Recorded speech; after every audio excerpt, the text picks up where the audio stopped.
Succubi, by nature, are demi-humans overflowing with sex appeal who sustain themselves by absorbing vitality from humans. This story is about a succubus named Lulu, who married her high school sweetheart. Her life had been smooth sailing since then. However, she was now troubled by her sexless marriage. One night, as Lulu lay in bed with her husband, she felt upset because nothing happened that day either. The next morning, as Masaya left for work, he told Lulu he would be home late and asked her to have dinner first, to which she agreed with a smile. Lulu wagged her tail in anticipation. After some thought, Masaya rubbed her head, thanked her for always watching over the house, and said he would see her later. After he left, Lulu touched the spot where he had petted her. She then remembered how it had been 20 years ago, when Masaya used to kiss her every morning before leaving for work. Sitting down, she sighed and got lost in her memories. After crying sorrowfully for a while, she decided it was not the time to feel down and told herself she would do her best. Standing up and striking a serious, but cute, pose, she swore that as a wife and a succubus, she would make her husband fall in love with her all over again. That night, when Masaya returned home, he was greeted by Lulu, who was smiling and wearing only an apron. With a mischievous glint in her eyes, she asked whether he would prefer dinner, a bath, or her. Masaya was confused and speechless. He recalled a few years earlier when he had freaked out because Lulu was only wearing an apron. Her innocent response had been that she wanted to make dinner since he had kept her out of the rain, and that was the only thing she had to change into. Blushing, Masaya had offered to lend her his clothes and told her she was attractive and should be more aware of herself. Back to the present, Lulu gave him a smug look, thinking her brilliant idea had worked. Smiling, Masaya told her it was nostalgic. It was just like the first time he had eaten what she cooked. He explained that since he grew up in a household full of men, he never knew a mother's cooking, and when he ate her food, it made him cry. Her dressing like that took him back as well. Lulu looked at him expectantly, but he told her not to dress like that in front of anyone but him. Seeing that nothing more would happen, Lulu felt disappointed. That night, as Masaya slept, Lulu did not. She crawled toward him and gently woke him. When he turned to look, he saw her face darkened, and upon closer inspection, realized she was in heat. Masaya broke into a cold sweat. He touched her cheek and asked if she was hungry, which left Lulu speechless. He told her there should be some food packs in the fridge and left to get them, leaving Lulu alone. The following day, as Lulu wept, she asked if something was wrong with her, since her appearance hadn't changed since they fell in love and her skin was as smooth as a baby's. The person she was speaking to turned out to be Lulu and Masaya's daughter, Rumi. Rumi told Lulu that was exactly the problem. When Lulu asked what she meant, Rumi reminded her that as a succubus, she needed to drain people's life force to live, which kept her young and beautiful and allowed her to live twice as long as humans. But Lulu and Masaya were both 55, and Masaya was a human. Rumi explained that humans in their 50s suffered muscle pain and joint aches, so their bodies were significantly weaker than when they were younger. From her point of view, Lulu had a comfortable life with Masaya since he wasn't unfaithful, and that should be enough because she was incredibly blessed. She asked if being cherished and loved wasn't enough for her.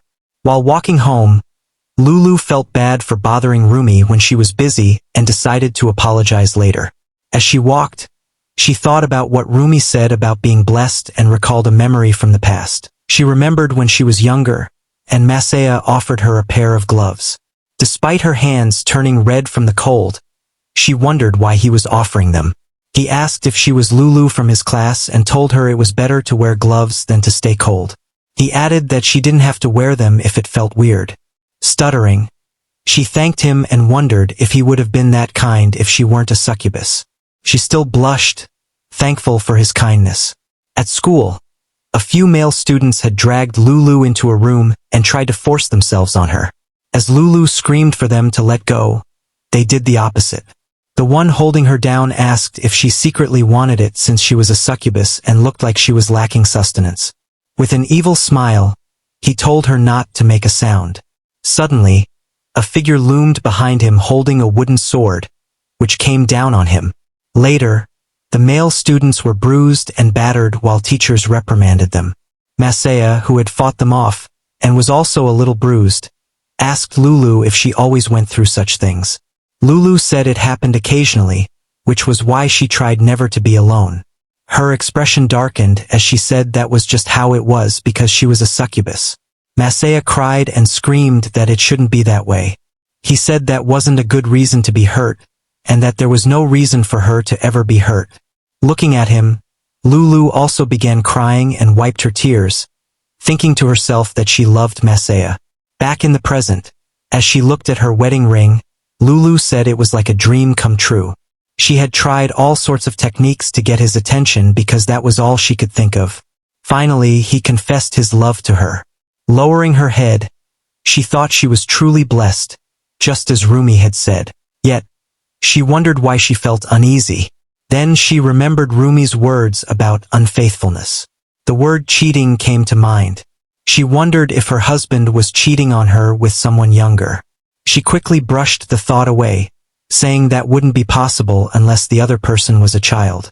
Surprised that she was walking near Masaya's workplace, she thought he would usually be done with work by then, but he had said he'd be home late.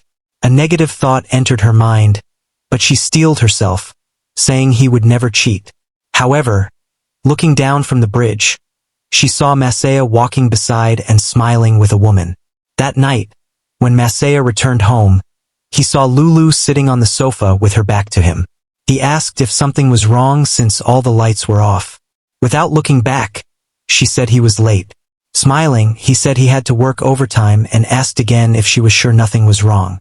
Lulu cut him off with a darkened face, saying she remembered what her mother had told her, that humans and succubi were not suited for each other.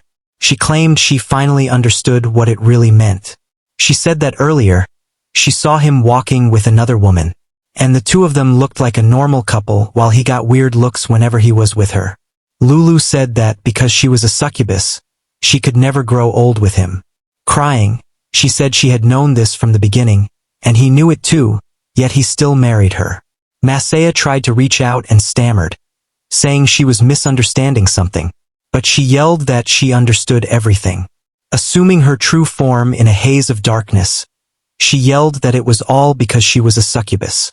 She said it was okay for him to look at her like that, but if he no longer found her sexually appealing, there was nothing else good about her.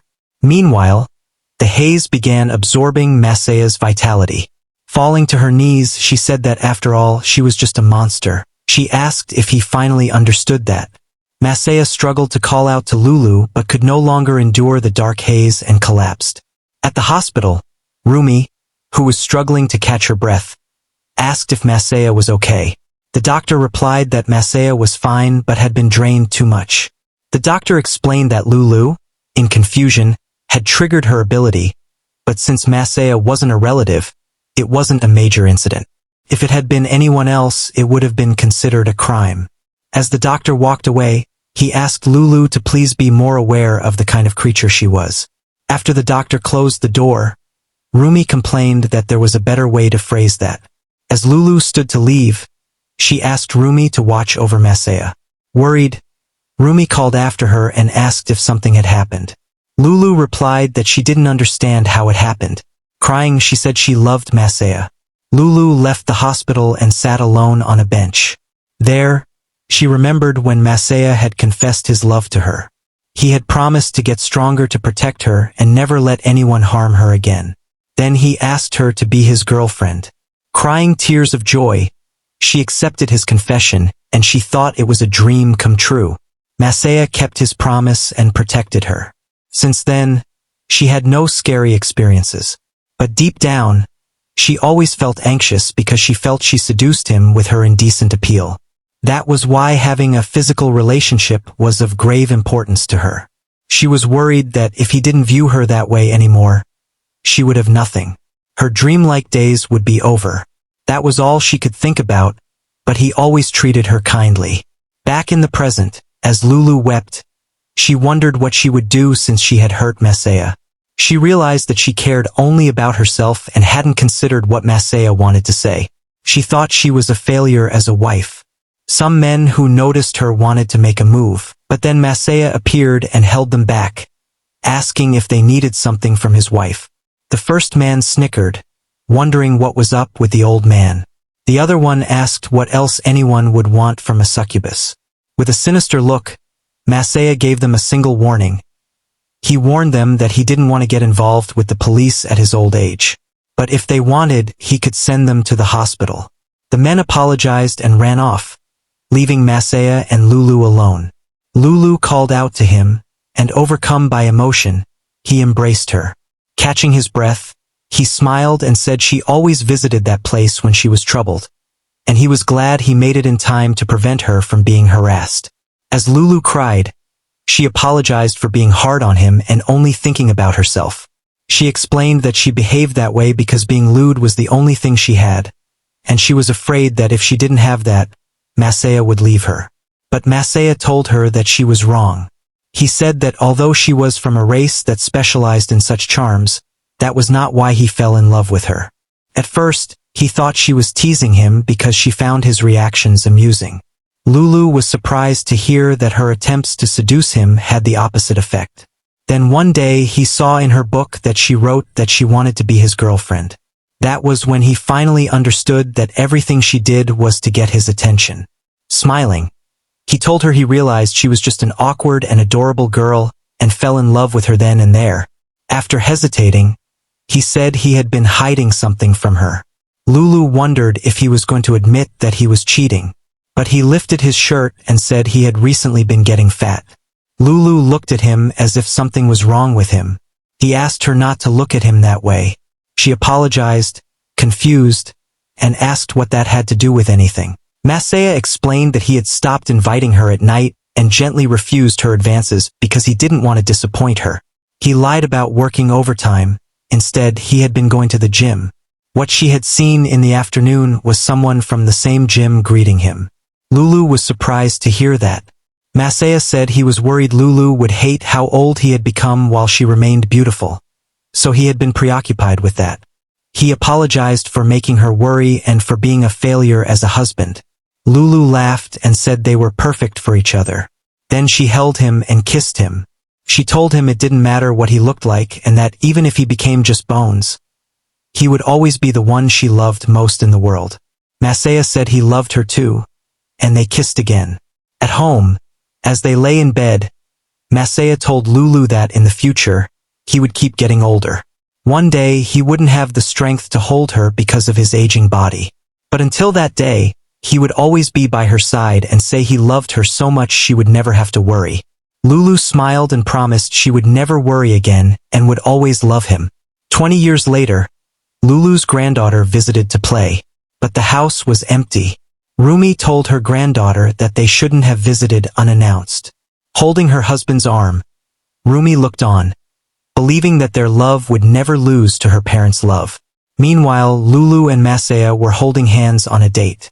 Masaya asked where Lulu wanted to go, and she replied that as long as she was with him, she was happy to go anywhere.